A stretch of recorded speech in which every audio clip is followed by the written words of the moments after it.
Assalamualaikum Ananda, ini soal kita tadi yang di video. Ini cara yang berbeda, perlu dipahami karena menggunakan hukum 2 Kirchhoff untuk 2 loop. Nah, sini akan kita perlihatkan 2 loopnya. Yang pertama yang perlu Ananda tentukan adalah arah arus. Nah, arah arus itu biasanya berdasarkan sumber GGL yang paling besar. Di sini kan ada 2, ada 9 volt, ada 6 volt. Jadi kalau kita perhatikan, kalau yang 9 volt ini berarti kan arah arusnya dari dalam rangkaian dari positif ke negatif. Maka berarti arah arusnya kan begini. Nah, ya. Kalau kita perhatikan di loop bawah ini saja misalkan, berarti arah arusnya kan ke sini. Nah, maka dia nyampenya di sini. Misalkan kita kasih nama, kalau kita sesuaikan dengan video tadi, misalkan ini namanya kan I3. Boleh nggak masalah. Nah, ketemu di sini kan jadinya ada titik percabangan, maka I3 ini berarti akan terpecah dia menjadi, di sini ada I2 dan di sini ada I1. Nah, maka sesuai dengan hukum 1 Kirchhoff, persamaan kita adalah I3 sama dengan I1 ditambah I2. Nah, gitu ya. Lalu berikutnya yang perlu kita tentukan adalah arah loop, sama seperti soal yang 1 loop kemarin. Nah, arah loop itu biasanya acuannya untuk memudahkan perhitungan supaya nanti nggak ragu, kita samakan sedapat mungkin disamakan dengan arah arus. Nah, misalkan untuk yang sebelah bawah ini misalkan loop 1. Nah, loop 1 ini kalau kita ikuti arah arus kan seperti ini. Ya udah, arah loopnya searah jarum jam. Kita kasih simbol 1. Nah, untuk loop 2 sepertinya juga dominannya kan ke arah sini arah arusnya ya, baik I1 ya, nanti I2 nanti negatif nih, boleh terserah mau ikut arah I1 mau I2, tapi kalau mau ini ya ikuti I1 nggak apa-apa, berarti searah jarum jam. Nah, di searah jarum jam kita kasih simbol loop 2. Oke, nah selanjutnya kita lihat loop 1 ya, perhatikan loop 1 Ananda, kita susuri loop 1 itu, loop 1 tuh kita susuri nih.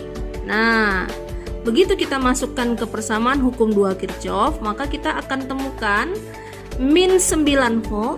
Nah, ya, min 9 volt terus ke sini. Positif 6 volt, berarti min 9 tambah 6. Kemudian ketemu I dan R-nya. I dan R-nya yang mana? Ada I3, ada I2. I3 positif karena searah dengan loop, maka berarti positif I3 kali 3, ya kan? Yang dilewati oleh I3 kan yang 3 ohm. Nah, tambah I2, I2 juga positif karena searah dengan loop, berarti positif I2 kali 2 karena dia melewati yang hambatan yang 2 ohm. Nah, ini ya, tambah 2 I2 sama dengan 0, maka persamaan ini kita cantik-cantikkan ya. 3 I3 tambah 2 I2, ini kan min 9 tambah 6 min 3, kita pindah ruaskan menjadi 3. Nah, kita sebut ini misalkan persamaan 2 ya, ini tadi persamaan 1. Oke ya. Nah, berikutnya perhatikan loop 2 Nanda. Loop 2 ini kan yang di atas ini ya. Nah, begitu kita masukkan ke persamaan hukum 2 Kirchhoff, perhatikan, berarti ketika kita susuri loopnya, yang kita temukan pertama itu kan kaki negatif baterai, berarti dia min 6 ya. Nah, ada lagi E-nya? Oh, tidak ada, hanya 1 di loop 2 ya. Terus berarti I kali R-nya lagi siapa aja di sini? Ada I2 dan ada I1. I2 ternyata berlawanan arah dengan arah loop. Loopnya searah jarum jam, I2 nya justru ke arah berlawanan jarum jam gitu. Maka berarti min I2 kali 2 ohm ya, karena yang dilewatinya adalah hambatan 2 ohm. Kemudian tambah I1, I1 positif karena dia searah dengan arah loop, berarti tambah I1 kali 2 ohm, yaitu arus yang hambatan dilewatinya, mohon maaf. Nah, ini dia persamaannya. Nah, kita rapikan, berarti menjadi min 2 I2 tambah 2 I1 yang 6-nya pindah ruas. Nah, kalau kita bisa sederhanakan persamaan ini menjadi min I2 tambah I1 sama dengan 3. Oke ya. Nah, langkah selanjutnya sebenarnya nih kerjaan matematika lagi nih ya, karena penyelesaiannya bisa dengan substitusi atau eliminasi. Nah, misalkan langkah yang ini Ananda ya. Substitusikan persamaan 1 ke persamaan 2. Persamaan 1 tadi kan yang ini ya, persamaan hukum 1 Kirchhoff, I3 sama dengan I1 tambah I2. Persamaan 2 kita yang ini, 3I3 tambah 2I2 sama dengan 3. Nah, jadi kita substitusikan, maka hasilnya seperti ini ya. Oke, jadinya 3I1 tambah 5I2 sama dengan 3. Nah, kita anggap ini sebagai persamaan 4. Nah, setelah tadi kita substitusikan Ananda menjadi persamaan 4 di sini, kita akan selesaikan dengan apa ini ya? Kalau dalam istilah matematika kalau nggak salah eliminasi ya. Persamaan 3 dan persamaan 4. Persamaan 3 kita tadi yang ini, min I2 tambah I1 sama dengan 3.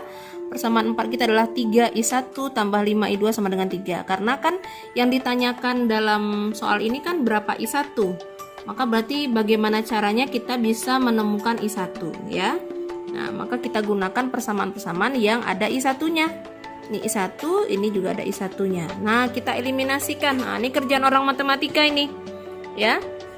Min I2 tambah I1 sama dengan 3, 5I2 tambah 3I1 sama dengan 3.